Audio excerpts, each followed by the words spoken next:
Ce cours traite le chapitre sur les mémoires que vous trouverez sur mon site. Nous sommes le 8 avril 2020 et je m'appelle Belach Mohamed. Ce cours est destiné essentiellement pour mes étudiants de la section 7, MI, du département informatique, faculté FEI, USTHB. C'est quoi une mémoire? Définition. Une mémoire est un dispositif capable de stocker et conserver des informations de telle sorte qu'un utilisateur puisse les récupérer et y accéder à n'importe quel moment. Quelles sont les hiérarchies de mémoire? Les éléments mémoire d'un ordinateur se répartissent en plusieurs niveaux caractérisés par leur capacité et leur temps d'accès. D'abord, il y a la mémoire centrale. C'est l'organe principal de rangement des informations utilisées par le CPU, c'est-à-dire le processeur, d'un ordinateur. Pour exécuter un programme, il faut le charger en mémoire centrale, toutes les instructions et toutes les données, avant toute chose. Une autre hiérarchie de mémoire, il y a la mémoire cache. C'est une mémoire de faible capacité utilisée comme mémoire tampon entre le CPU et la mémoire centrale. Elle permet au CPU de faire moins d'accès à la mémoire centrale et ainsi de gagner du temps d'accès et de recherche des informations à utiliser. Il y a aussi les mémoires auxiliaires. Les mémoires auxiliaires sont appelées aussi des mémoires de masse, ce sont des mémoires périphériques de grande capacité et de coût relativement faible. Elles servent d'éléments de stockage permanent et utilisent pour cela des supports magnétiques ou optiques. Les disques durs, les CD-ROM, les flash disques et les cartes mémoire entrent dans ce type de mémoire. Enfin, il y a la mémoire d'appui. C'est une mémoire intermédiaire entre la mémoire centrale et les mémoires auxiliaires. Elle est présente dans les ordinateurs les plus évolués et permet d'augmenter la vitesse d'échange des informations entre ces deux niveaux. Passons maintenant à l'organisation de l'information. Les informations d'un ordinateur doivent s'adapter à un certain format dont les caractéristiques générales sont les suivantes. 1. Le bit. Le bit constitue l'unité de base de l'information. Dans une mémoire, le plus petit élément de stockage est appelé point mémoire ou cellule mémoire, il mémorise un seul bit d'information. 2. L'octet ou byte en anglais. L'octet correspond à un groupement de 8 bits. 3. Le caractère. Le caractère est un groupement de 8 bits permettant le codage d'un caractère alphanumérique ou d'un caractère spécial selon la convention de codage. Par exemple, en code ASCII, un caractère est codé sur un octet. 4. Le mot mémoire. Le mot mémoire est un ensemble de bits constituant une unité d'information adressable en mémoire centrale. Il est constitué de 2, 4 ou 8 octets, selon la configuration de l'ordinateur. Quelles sont les caractéristiques des mémoires? Premièrement, l'adresse. L'adresse est la valeur numérique désignant un élément de mémoire, c'est-à-dire un mot mémoire. C'est quoi la capacité? La capacité mémoire est la taille de la mémoire, elle correspond au nombre d'informations qu'elle peut contenir. On peut exprimer cette valeur en fonction du nombre de bits, du nombre d'octets, ou du nombre de mots mémoire. Quelles sont les unités de mesure de la capacité d'une mémoire? Un K veut dire 1 kg, il est égal à 2 puissance 10, ce qui équivaut à peu près à 1000. Un M veut dire 1 méga, il est égal à 2 puissance 20, ce qui équivaut à peu près à 1 million. Un G veut dire 1 giga, il est égal à 2 puissance 30, ce qui équivaut à peu près à 1 milliard. Un T veut dire 1 tétra, il est égal à 2 puissance 40, ce qui équivaut à peu près à 1 billion. C'est quoi le temps d'accès? Le temps d'accès d'une mémoire est le temps qui s'écoule entre le lancement d'une opération, que ce soit une lecture ou une écriture, et son accomplissement jusqu'à la fin. C'est quoi le cycle mémoire? Le cycle mémoire représente l'intervalle de temps minimum qui s'écoule entre deux accès mémoire successifs. C'est quoi le débit? Le débit est le volume d'informations échangées par unité de temps, il est exprimé en bits par seconde. C'est quoi la volatilité? La volatilité caractérise l'aptitude d'une mémoire à conserver ou non les données lorsqu'elle n'est plus alimentée électriquement. Une mémoire volatile perd son contenu lorsqu'elle n'est plus alimentée par le courant électrique. La mémoire vive est volatile, alors que les mémoires auxiliaires telles que le disque dur, ne sont pas volatiles. C'est quoi l'accès séquentiel? L'accès séquentiel est le fait de rechercher une information en commençant par la première disponible et ainsi de suite, de l'une à la suivante, jusqu'à ce que l'information recherchée soit trouvée. Ce type d'accès est relativement long car pour accéder à une donnée on doit parcourir toutes les données qui la précèdent. C'est quoi l'accès direct? Dans ce cas, les informations ont une adresse propre grâce à laquelle on peut y accéder directement. Ce type d'accès est rapide, mais nécessite davantage de ressources pour stocker ces adresses. C'est quoi un bus de données ou d'adresses? Un bus d'ordinateur est un moyen de transférer des informations binaires depuis une partie de l'ordinateur vers une autre. Il contient autant de lignes que d'entrées des registres qui les utilisent. Le bus de données est bidirectionnel, il est composé de deux lignes jumelées qui permettent de fonctionner dans les deux sens, lecture et écriture.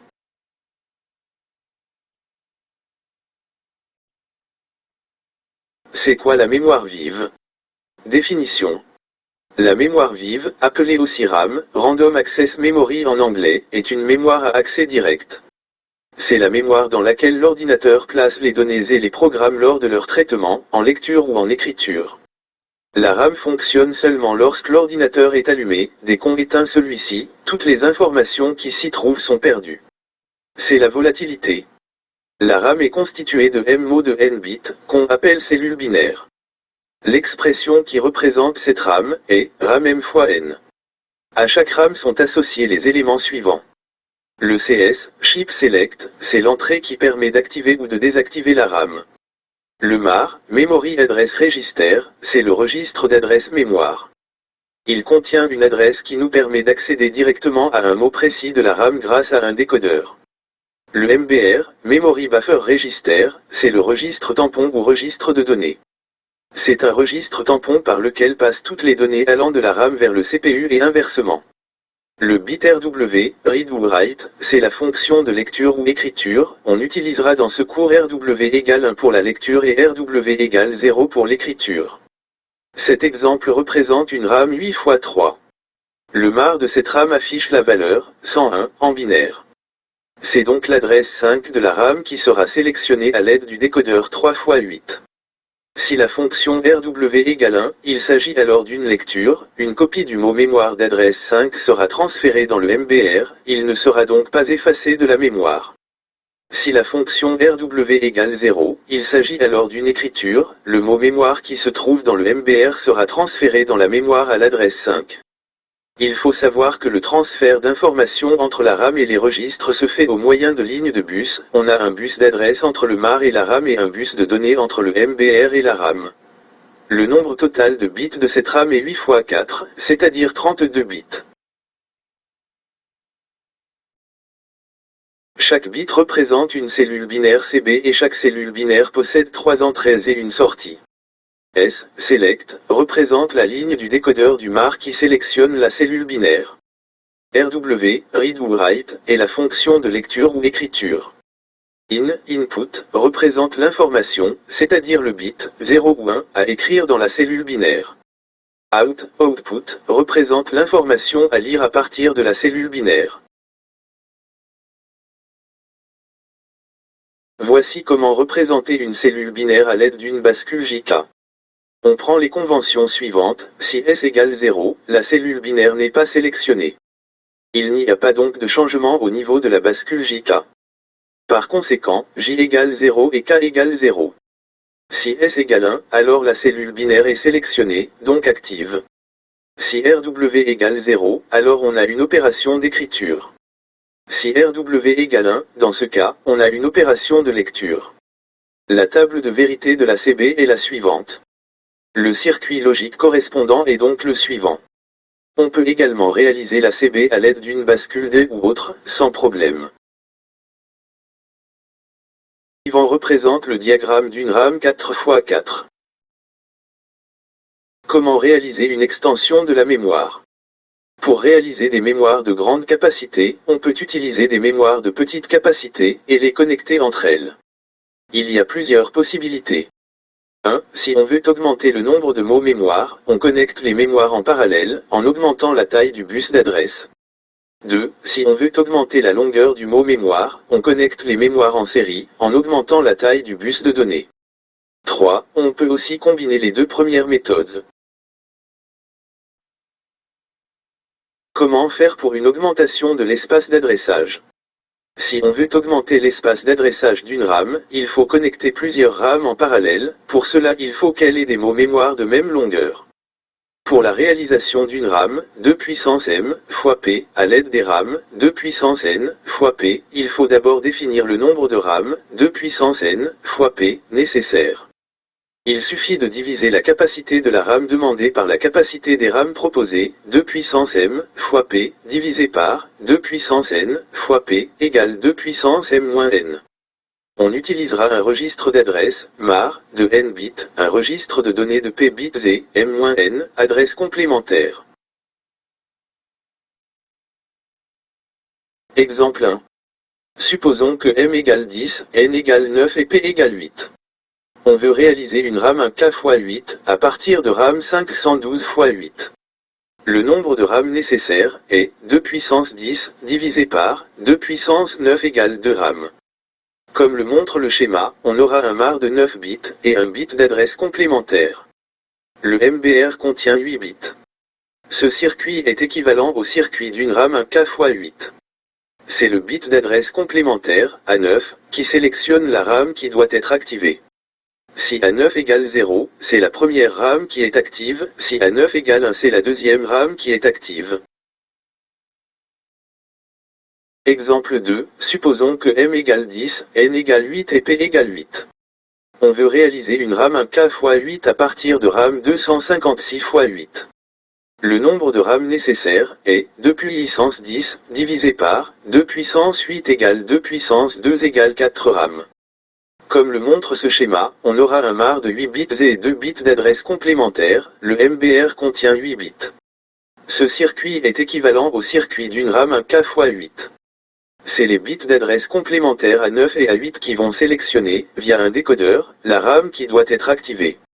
Si par exemple A9 égale 1 et A8 égale 0, alors CS3 égale 1, c'est donc la troisième RAM qui est active. Comment réaliser une augmentation de la longueur du mot mémoire? Si on veut augmenter la longueur d'un mot mémoire, il faut connecter plusieurs boîtiers en série, pour cela il faut qu'il ait le même nombre de mots. Pour la réalisation d'une RAM, 2 puissance n fois p, à l'aide de RAM, 2 puissance n fois q, il faut d'abord définir le nombre de RAM, 2 puissance n fois q, nécessaire. Il suffit de diviser p par q. On utilisera un seul registre d'adresse, MAR, de n bits, un registre de données virtuelles de p bits composé de plusieurs registres de q bits, le nombre de ces registres est égal à p divisé par q, et un même chip select pour les deux RAM. Exemple, supposons que n égale 10, p égale 8 et q égale 4. On veut réaliser une RAM 1K x 8 à partir de plusieurs RAM 1K x 4. Le nombre de RAM nécessaire est 8 divisé par 4 égale 2 RAM. On aura un MAR de 10 bits, et le MBR contient 2 fois 4 égale 8 bits. On obtient le schéma suivant. Ce circuit est équivalent à une RAM 1K x 8. Chaque mot est composé de deux parties ayant la même adresse. Remarque, quel que soit le nombre de RAM connectées en série, il suffit de les connecter toutes au même chip select, au même registre d'adresse, et leur appliquer la même fonction de lecture ou écriture RW. Comment faire une augmentation de l'espace d'adressage et de la longueur du mot en même temps?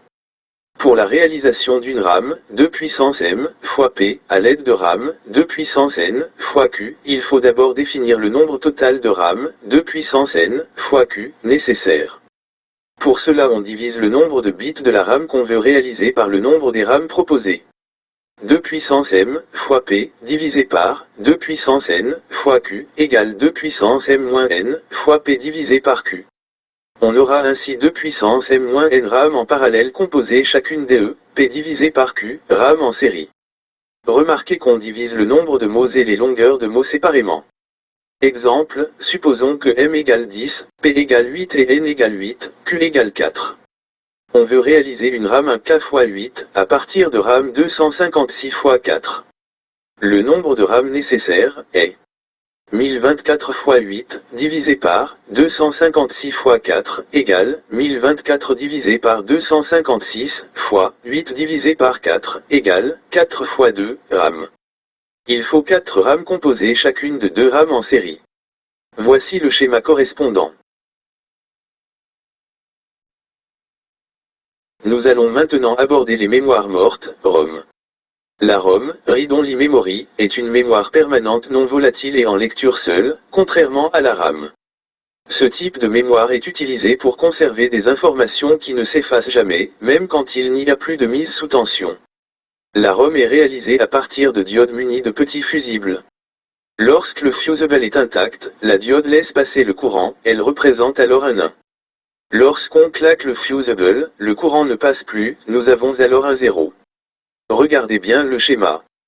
Ce schéma représente une ROM 4x4 à l'état initial, c'est-à-dire ne contient aucune information utile. Maintenant, ce schéma représente une ROM 4x4, programmée selon une table de vérité. Voici la table de vérité. La ROM permet notamment de conserver les données nécessaires au démarrage de l'ordinateur, le BIOS. Elle permet également dans certains cas, de réaliser certains circuits combinatoires, ou fonctions logiques, utiles. Il existe plusieurs types de ROM. Les ROM à proprement parler, leur contenu est défini lors de la fabrication, il est non modifiable. Les PROM, Programmable Read-Only Memory, elles sont programmables une seule fois par l'utilisateur. Les EPROM, Erasable Programmable Read-Only Memory, elles sont effaçables et reprogrammables. La réinitialisation se fait en reconstituant les fusibles après exposition aux rayons ultraviolets. Exemple de ROM, on se limitera dans ce cours, à la représentation de fonctions de circuits combinatoires seulement.